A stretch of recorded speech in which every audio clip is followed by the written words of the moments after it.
Date with the Angel. Starring Betty White. Bill Williams as Gus Angel.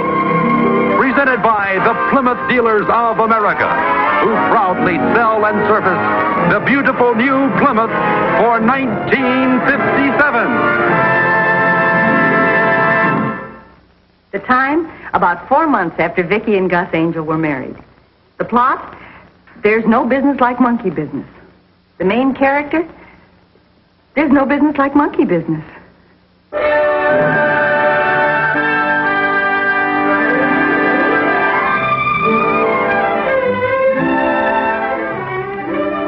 Come on, darling, we better get going if we're going to see the falls. They might turn them off.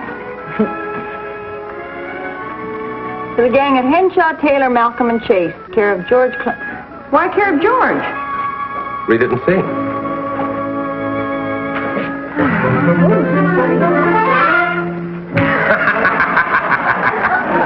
That'll pay him back for the exploding matches he gave to me. Even on your vacation. You know, if I were Mr. Taylor, I'd take a pretty dim view of this. My so-called dignified insurance staff playing practical jokes on each other. Well, Taylor's not as lenient as Mr. Henshaw used to be, but we're educating him. Oh, darling, isn't this great? Great. You have a wonderful knack for changing the subject. Mm-hmm. Shall we go? Oh. Don't forget George's butterfly. Can you see George's face when he opens this letter?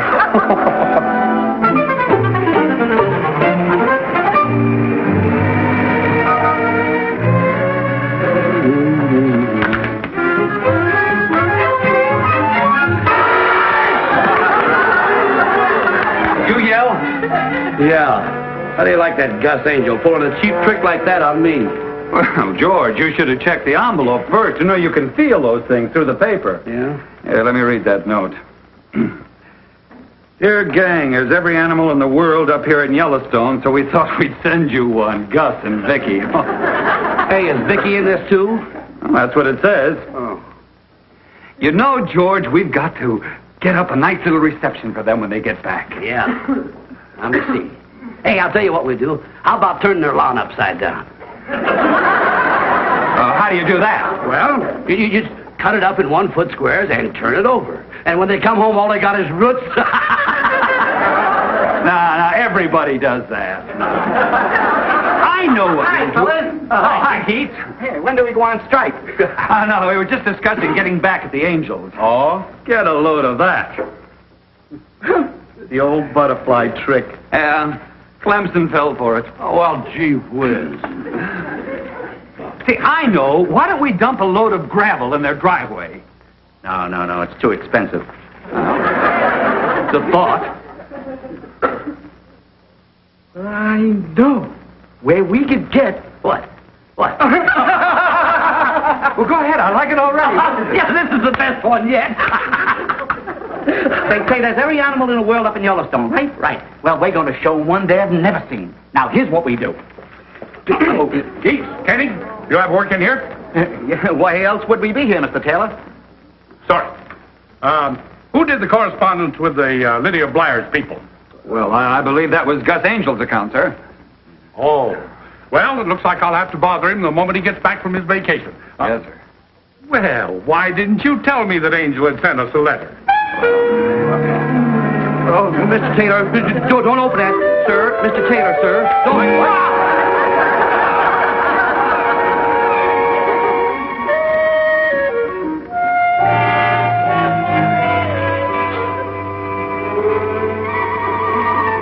Mrs. Drake, tell Keats and Kenny to return to Clemson's office immediately. Mr. Taylor, shut up, Clemson.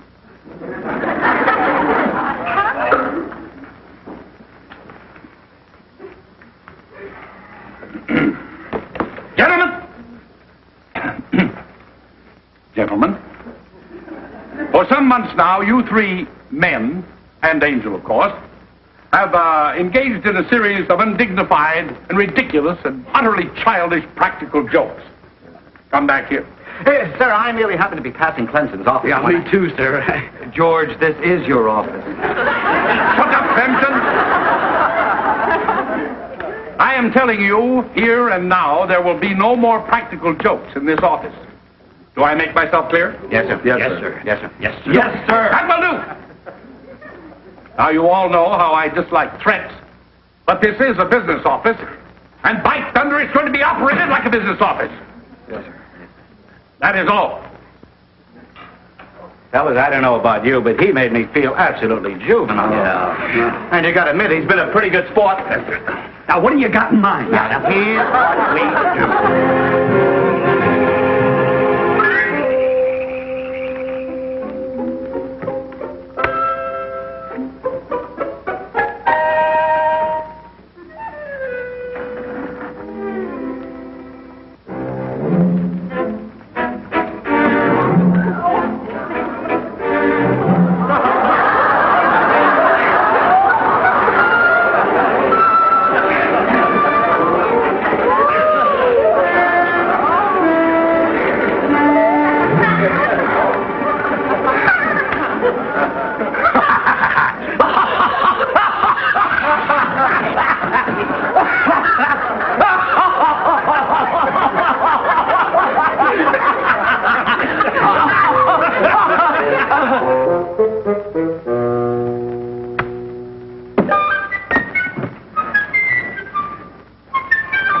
I'm so tired I'm seeing double. Just the same, I'm glad we drove straight through. Give us the whole weekend to rest up in.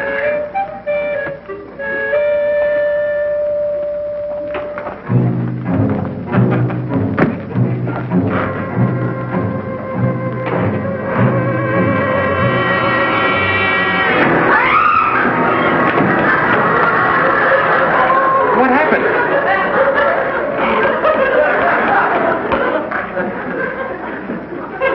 I'm all right. Why'd you scream? Your butterfly came home to roost.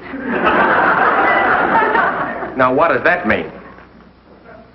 There's a gorilla in the bedroom.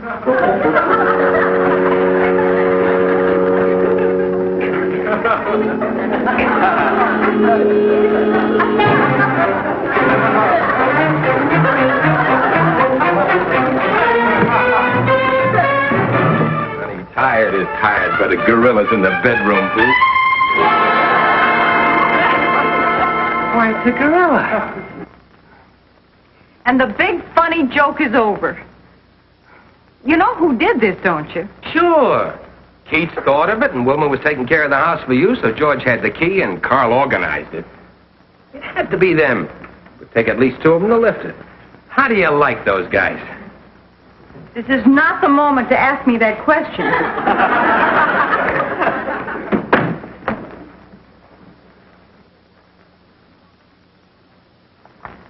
Because you're not going to go to bed without getting rid of him, are you? Well, sure. What harm can he do? He's stuffed. I'm too tired to be reasonable. Get him out of here. Honey, he's too heavy. Tomorrow I'll call Murph, and he'll help me get rid of him.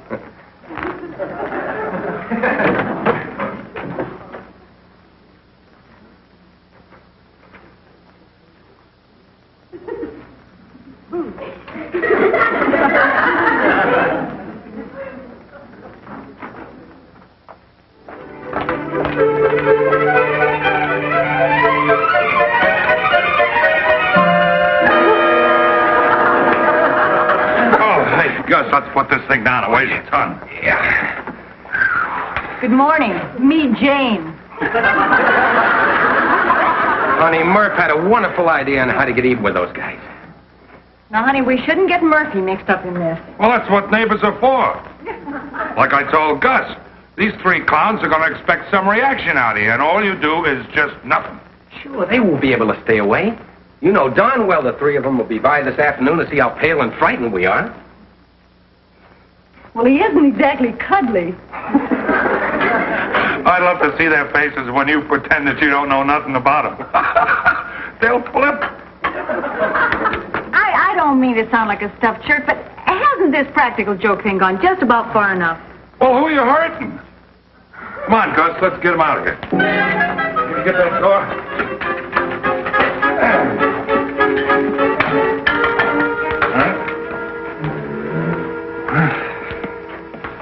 You know, I got a friend does this for a living. Carries gorillas out of bedrooms? No, he's a live gorilla. Well, I mean, he isn't alive. Well, he is alive. But you see, he's got this gorilla suit, and when he gets in it, he looks alive. See, he works in pictures and stuff like that. You know, I bet there'd be plenty of work around for a guy like that. Oh, yeah, there sure is. You know, I've known this guy a long time. He works all the time. Him and me used to drive a cab together. Well, see, we didn't both drive the same cab. I had my cab, and he had his cab. We know, Murph. Yeah. Do you think you can get this guy to come over here? Who? This gorilla friend of yours. Kelly? What do you want with... Gus, no. Oh, you're hurting. Yeah. Gus, we have one gorilla. We don't need two. They deserve it. What those guys did to us. No. Can't you see their faces when the stuffed gorilla moves? Well, I just don't want you.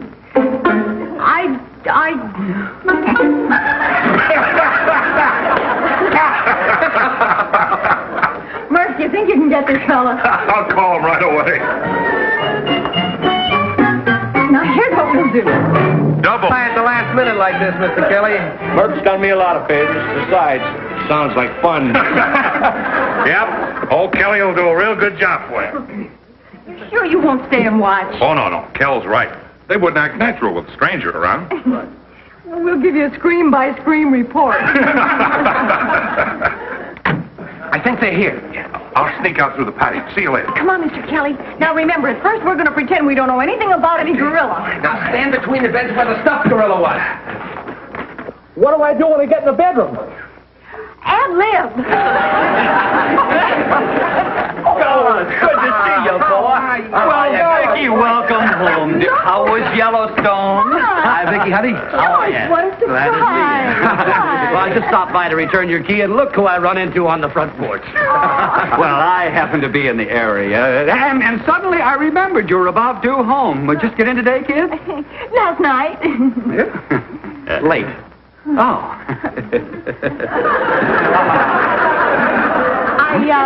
I'll take the key now, George, while I think of it. What key? Oh, key. Yeah, key. Sure. Mm-hmm. Drove right through, huh?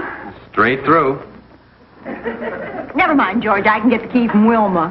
That's a funny thing. You know, I made a special trip here, too. Key. Well, here now. That's the main thing. Yeah, well. Yeah. Well. Everything all right when you got home? Well, sure. Why shouldn't it be? Well, no reason. I just thought there was Wilma looking after everything and all that. No reason. I must call Wilma and thank her. The place looked perfect when we came in last night. Oh, Gus, I just happened to think. I wonder if you have a black tie. Dolly and I are going to a formal dance at the country club next week, and, well, I must have mislaid mine, so I'll just go in the bedroom and borrow yours. I don't have one. You don't have one. Oh, say, Vickie, that reminds me. Wilma seems to think she left a sweater around here somewhere. She did. I found it this morning. Good, I'll get it. Here it is. What? Yeah. That's it. Oh, Gus, if the fellas will excuse you, can I see you outside just a minute? Honey, we can't be rude. Oh, no, please, go ahead. All right. We're like one of the family. Go ahead. Make yourselves at home. Sure, thank you. Do you think we put that girl in the wrong house? What's the matter with you? Can't you see what they're doing? They're just toying with us. They are? Now, they've got that gorilla stashed somewhere, and they're just trying to make us sweat. Sure. Look, you look in the bedroom, and I'll go in there.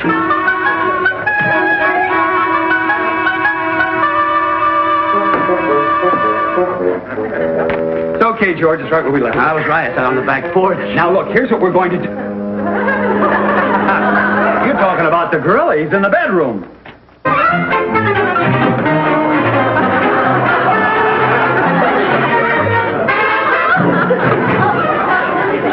right, so are you. There has to be some... Look, even I know we can't both be right. Come on.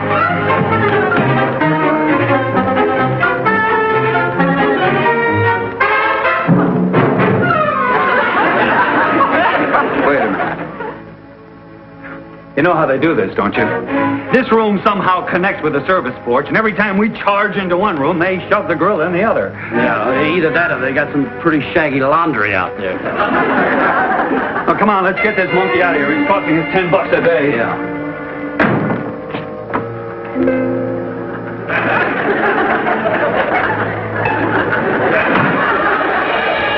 Carl? Yeah? You remember him having loose eyeballs? Loose eyeballs? Well, either they're loose or he's watching us. Oh, come on. Carl? Yeah? Does he feel kind of mushy to you? Oh, it's just that the room is warm and he's softening up a bit. You know, you're right, though. There's something different. They've done something to him. Well, come on, let's get him out. No, wait a minute, George. Let's sit down and attack this thing intelligently. Intelligently? Yeah.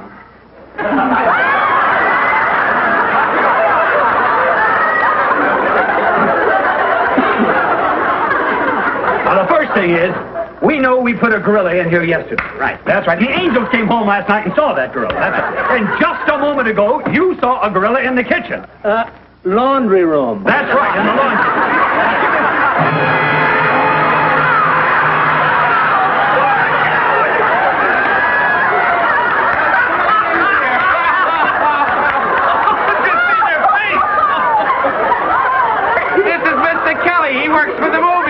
Oh, no. I had an idea there was a man. Yeah. No, it's a funny gag. It's a funny gag. It's funny. When we came home last night and saw your gorilla, well, we had to do something. She slept in the other room. Who didn't? Hey, Gus, I enjoyed your butterfly. Uh-oh, wait a minute, kid. So did Mr. Taylor. We've had it. Oh, yeah. Yeah. Mr. Taylor blew his stack when he opened that envelope of yours with a butterfly in it. Oh, no. Yep, I'm afraid we're going to have to find some other little game to play at the office. He told me to warn you, Gus. I'm warned. You know, it's a shame Keats couldn't have been here to see all. The whole thing was his idea. Nah, he'll be around. It is a shame. He will? Oh, sure. He's got...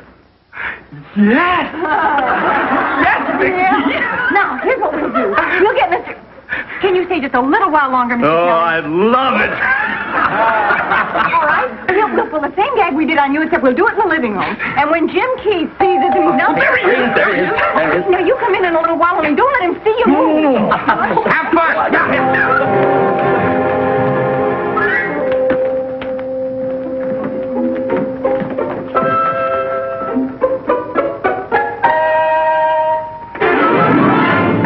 Hello, Vickie.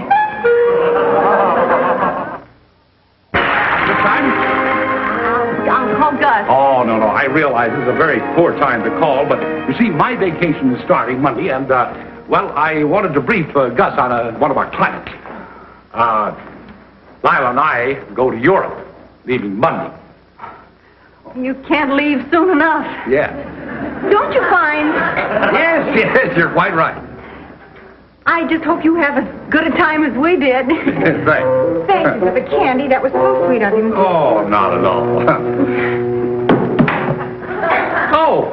Angel. Mr. Taylor, I didn't know you were here, sir. Yes, I just wanted to tell you a little something here, and then I'll be on my way. Oh, don't go, Vickie. This will only take a second.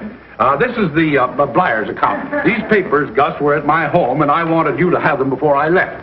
Send everything to her home and nothing to the plant. And, everything in trust.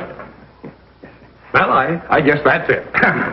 Well, I'm awfully glad you're home, and you can know how glad I am that I'm going. Oh, yes, we can. Oh, well, goodbye. Goodbye, sir. Oh, Gus, there is just one thing more. I had to give the boys quite a dressing down the other day. It's about those eternal practical jokes. Angel, they've got to be stopped. Now, you're the stabilizing influence down there, the office.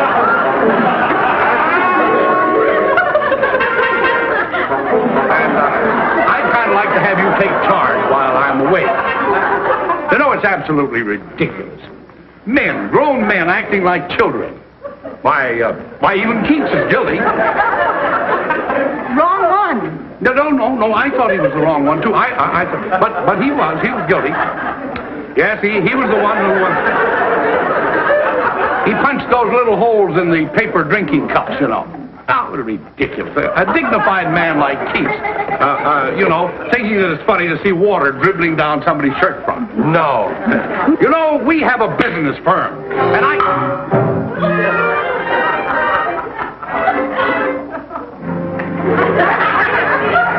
we have a business.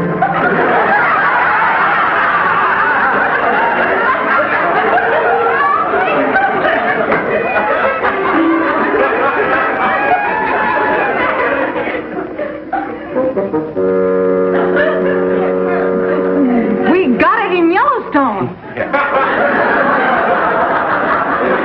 Our Yellowstone?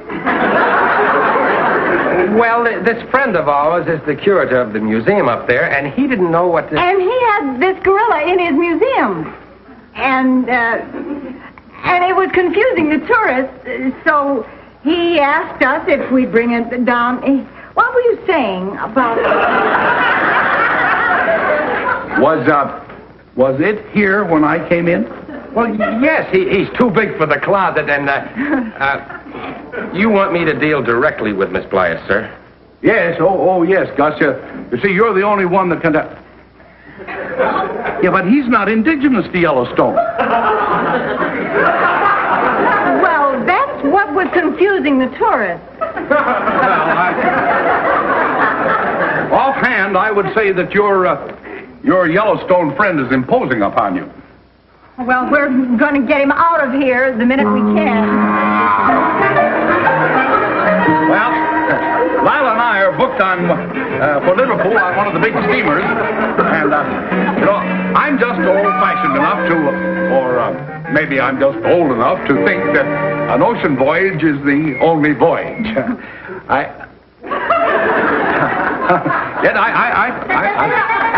I may be old-fashioned, but I always say that an ocean voyage is the only voyage.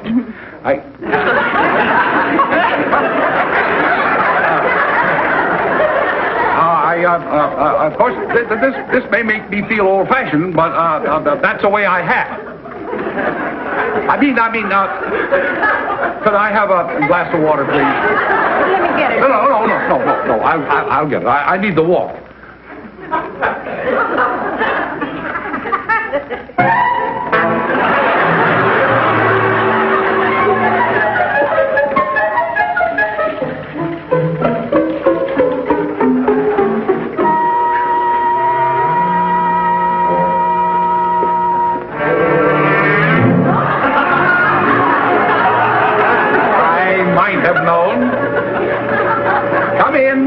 Come in. Well, how appropriate. Now we have a two-headed friend. Gentlemen? Mr. Taylor. Shut up, Vincent. Now, which one of you would like to explain this childish nightmare? Well, you see, sir, Keats Clemson and I, we rented that gorilla with the idea of stashing it in the angel's bedroom so that when they came home tired from their vacation, they'd... I know. That's the funniest thing I ever heard of. Well, we kind of thought it was a gag. Isn't it? Yeah. And when we found the gorilla, I thought of Mr. Kelly here, and he was kind enough to come over and scare them. What else? Well, then when we found out Jim Keats was coming over, we thought it'd be funny. All right. This is exactly the childish nonsense I've been talking about. Now, today is Saturday, and technically you're on your own time, but Did you say Jim Keats was coming over here? Well, yes, sir. That's what started all the trouble. When the doorbell rang, we thought... Mr. Taylor, no. Now, here's what we'll do.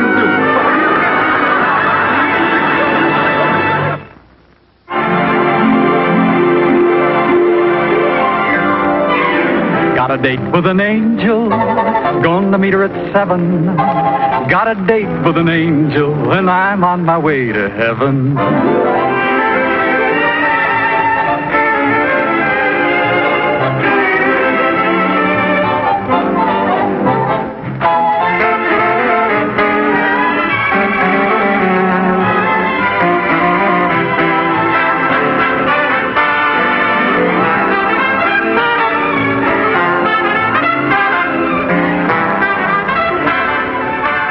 Ladies and gentlemen, your Plymouth dealer invites you to watch the Lawrence Welk program Top Tunes, and you tell it on this same network. And the dramatic show Climax every week on another network. Tom Kennedy speaking. Good night, everybody.